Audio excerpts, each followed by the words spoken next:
Hey, welcome back, everybody. It's Why We Love Horror 3.0. This is episode 51. My name is John Maher, and that's Abby Brooks, and that's Aaron Brooks. And how are you two doing this fine evening? We're doing good. We're doing okay. Good enough. Abby didn't get the blue memo for the front room episode. We're going to go very blue with our subject matter. That's fine. Are either of you have like family members moving into your house anytime soon? No. Okay, because this might happen. Everything is a mess. Work, this house still isn't right. What are we gonna do, Norman? Who's this? I am his mother. I'm the problem, I'm the villain. You want to give us everything? We can pay off the house with that money. If she comes to the house, we're going to be her disciples. She thinks that the Holy Spirit possesses her and gives her power. I'm the problem, I'm the villain. You must be my Norman's Belinda. Belinda, I thought you were supposed to have more interesting names. What is a more interesting name? She wants to replace me. I'm the villain. She's taking over the house. I'm the villain. My work is in the spirit. Mommy, cast out the bad one. Belinda. My name is Belinda. Belinda.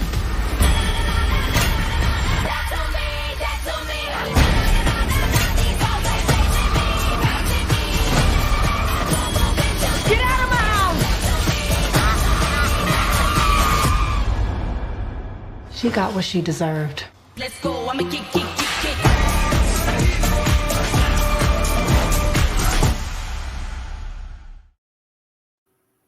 Hot damn. All right.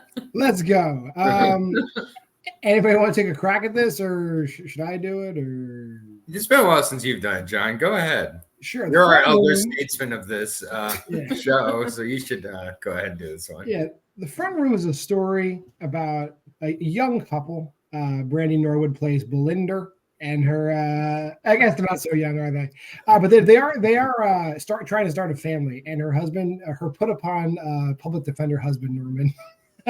Norman had an abusive childhood with a highly religious stepmother, and his dad dies, and then the stepmother cuts a deal where she's going to put them in her will if they let her live in the house, and they are not compatible at all. No.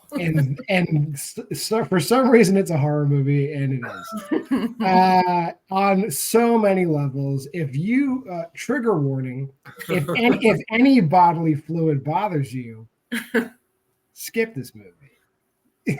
Yeah. Mm-hmm. Yes. It's fairly accurate to what incontinence is. Like, and how frustrating it is if you're taking care of somebody with it, and sometimes you just want to kill them. Like, but you don't, because the will is big. I guess. Yeah, there's a lot of money involved. I imagine anybody, if you're out there and you've ever taken care of an older relative, this movie is going to hit all the right buttons for you. It might make you angry. It might make you whimsical, but you're going to like it on some level, I imagine. I'll just jump right in. Catherine Hunter slays in this movie. Like, Catherine Hunter is the whole movie to me. Like, you could have cast anybody else. Catherine Hunter is that character for me. What did you think, Abby? Yeah, no, I agree with all of that. I think the old lady was the best part. I thought Brandy was also pretty good too. The old lady character, you're supposed to not like her throughout the entire movie, and she does a very, very good job of accomplishing that. Like you said, there's the bodily fluids, there's all of that in this movie. I was not expecting that at all, so that was very surprising and scariest part of the movie probably. But yeah, I thought those performances were particularly very, very good in this movie and make it better, I think, than it should have been. Aaron? Yeah, no, it's Solange. She's great. And Brandy's good enough, I guess. Brandy looks great for her age. It's crazy that she's as old as she is playing, I guess. I don't know. They don't really bring attention to if she's supposed to. I feel like she's playing like a younger couple. I understand why you said younger couple because they feel like a younger couple. They're playing like their 30s. Yeah, which that's Brandy what I is thought. well out of her 30s, but Yeah. well, whatever. Good for her. It don't crack. And like this movie like has some good humor in it at times, and I like that it doesn't break kind of fourth wall with the humor. It kind of keeps the humor within the story throughout it. Like you slowly like unveil about Solange's past, and then the past with whatever the character Andrew Burnup's name. I don't know, but the Norman Jean. Norman Jean. Right. Norman Jean. Norman Jean. How could I? Norman Jean. He was the worst character in the movie by far. He plays the unthankable role of like the doubting husband who is convinced when his wife is pregnant she has a mental illness, and like that all of a sudden the stepmom that he wasn't that close to is speaking the gospel with everything, and she's now not crazy, and everything she's saying is correct, and everything pregnant lady is saying is cuckoo, pregnant lady. That's this. I get it, and he had that promotion for his job that he was working at, where like I like the scene. You can put up the spoiler warning. This isn't major spoilers, but we're gonna start talking about spoilers. This is just random. I like the scene where he's like saying he's working and reading, and she's like taking out the earphones where he's like listening to death metal. Is that like a thing that like new lawyers are doing to read through their cases, or is he just like, is that like a he's shitty, he sucks, he doesn't know what he's doing? I need to listen to Avenged Sevenfold while I read these briefs. So there was funny moments like that. The Edgars, taking advantage of their brother a little bit, but at the same point, it was a good enough time. Yeah. This is nothing like a Robert Eggers movie, though. Like It is the opposite. are doing something very, very different here. Yes. They do not want to be grouped in with their brother. Like, can we make the opposite of the lighthouse like right now? Is what they did. I But gotta still say, with fluids. yeah. Oh yeah, fluids. The common thing is fluids. They used all the other fluids. In this Yes. movie. All the fluids that you don't see in the lighthouse are in this movie. But I gotta say, for an incontinent, old Daughters of the Confederacy, irredeemable racist, so cute and lovable, Catherine Hunter. I love her so much in this movie. It's just a little lady with her crutches. That does she need them? I don't know. Does she really need those crutches? Probably not. But like every time you turn around in this movie, she's just doing something horrible on purpose. Yeah, and it's just like one of the problems with this movie for me with that is that while that performance is great, I loved watching it. I never was conflicted as to who I was rooting for in the movie. I never felt bad for rooting against the old crazy racist Confederacy riding lady. So it was a fun performance, but it didn't, I guess the writing of the movie or the story that ends up being told doesn't end up having me conflicted between the two mothers. Yeah, do you feel like the viewers were supposed to be conflicted? I thought she was just clearly the bad guy too, but she was fun though. I mean, well, I think it was supposed to make that very end hit a little bit harder, where like Brandy was really supposed to have her like good for you moment, like good for her. And I guess she does, because like you really don't like this old lady and you want Brandy to win, and she does, I guess, in the end. And I guess my only rebuttal to that would be there's the bathtub scene where they remove her wig and they really like humanize her, and they like show her, and they're like, this is a sick old woman. Yeah. After all this also, and like you know, she has no makeup on, nothing, and she's not going Belinda or like nothing like that can soften the blow there. And for like that moment, I did like, so maybe it's just a moment where like they kind of throw that. That's kind of like a rope-a-dope. I feel like it's that they do that to like sucker you because she really is a piece of shit. Yeah, You and know? I guess it just didn't work exactly, but it was still a fun ride. Yeah, I think it's kind of like if I were to watch this movie, it probably would go down in a rewatch. But I had a blast. Just like the character of Solange is like a great character. Yes. Yeah, for what she is. Like, would I want to hang out with her? No. Yeah, but I'll watch other people be forced to hang out with her all day. Yeah, this movie was built out of Solange, and then they built the movie around it. I still don't understand why it's called The Front Room. Because she's in the front room of the house. That's it? That's what I said. It's the front room of the house. I was just I've like, there's got to be, what is the front room, like a religious like allegory, something? No, it's an architectural term. Cool. For the room in the front of your house. All right, cool. But yeah, spoiler. Yeah, good that we got some spoilers for that. But yeah, there really isn't much more to say about the movie. It really is just like this, like little over 90 minutes, like 100 minutes, I think, like just like a power struggle between Brandy and Catherine Hunter, and it's pretty funny actually. There's a lot of like, even for as gross as it is, it's got a lot of like laughs. Is it like a horror comedy? I don't know if I would go so far as to say it's a horror comedy. It's definitely like a cringy black comedy, I'd say. Yeah, sure. I was waiting for like the moment in this where it became like Society. It just went completely like crazy, like just full on like demons were coming out of the walls, and it's like the whole Confederacy army lives in the basement, and it's like pops up. I don't know. I was ready for that mother moment, like this moment where it just goes absolute. And me too, because like they do build up the fact that she has like a weird offshoot of like she has some weird offshoot of Christianity. Yeah, but like it never gets supernatural. There's scenes where like you think maybe that Brandy's character is hallucinating, that Belinda is hallucinating, but like it's all played straight. There's no supernatural element in this movie. It's just like the lady is like the evil version of my grandmother. Yeah. In this movie. Yes. I feel like everybody thought of a grandparent or older relative at some point if they're watching it, and like, oh, what would I do if that person was doing this to me? And like the scene where she goes in the room and Solange is laying on the floor like prone, and she thinks she's dead, and she's like, hello, Solange, hello. That happened to me and my grandmother when my parents left me over her house for the weekend when I was like 7, and she was just laying on the ground, and that's how my grandmother would pray, and I thought she was dead too. So I was like, wow.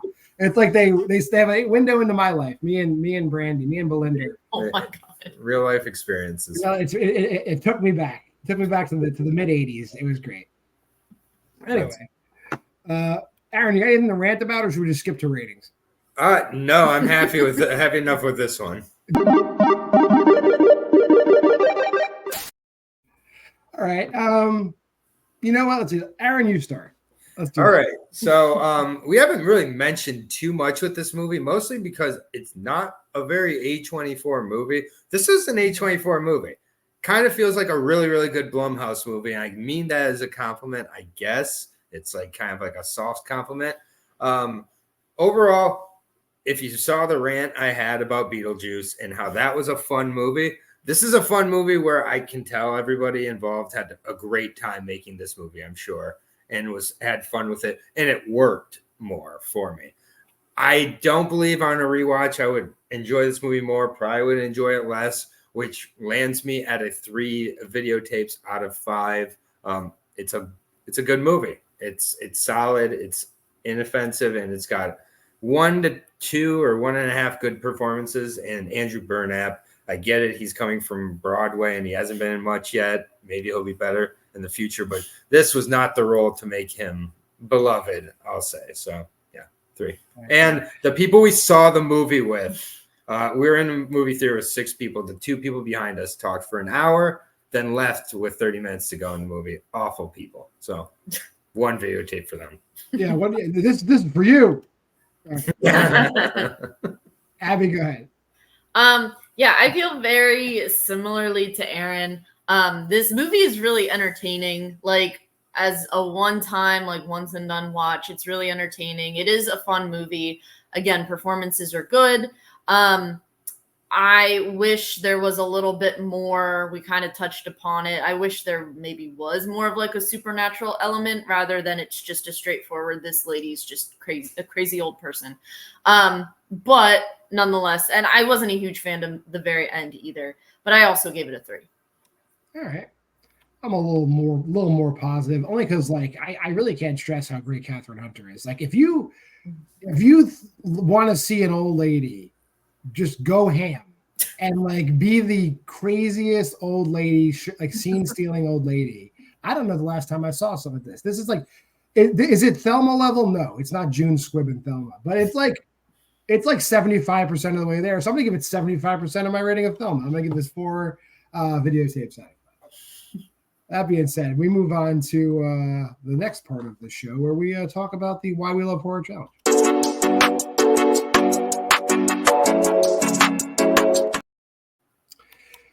It's pretty late in the year, guys. If you're not on board by now, fuck you. Lowercase r, lowercase l, capital W, lowercase d, capital I. This week, we're doing full car. And, I think I might even start including that in Why We Love Horror Trivia's Austin Pez Howell Memorial Synopses round. Nice. We'll see some full car synopses round. Since we ended on me, we'll start with me. As part, for part of my studies for another channel, which we're not going to plug here, they get enough stuff on their own. I had watched Ennis Men earlier this year, so I just counted it for my full horror thing this year.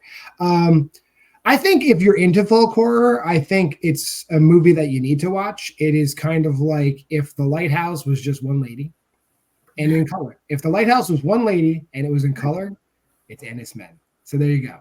That's my plug. I like Ennis Men. Abby. I watched a movie that came out a couple of years ago called Pie Wacket.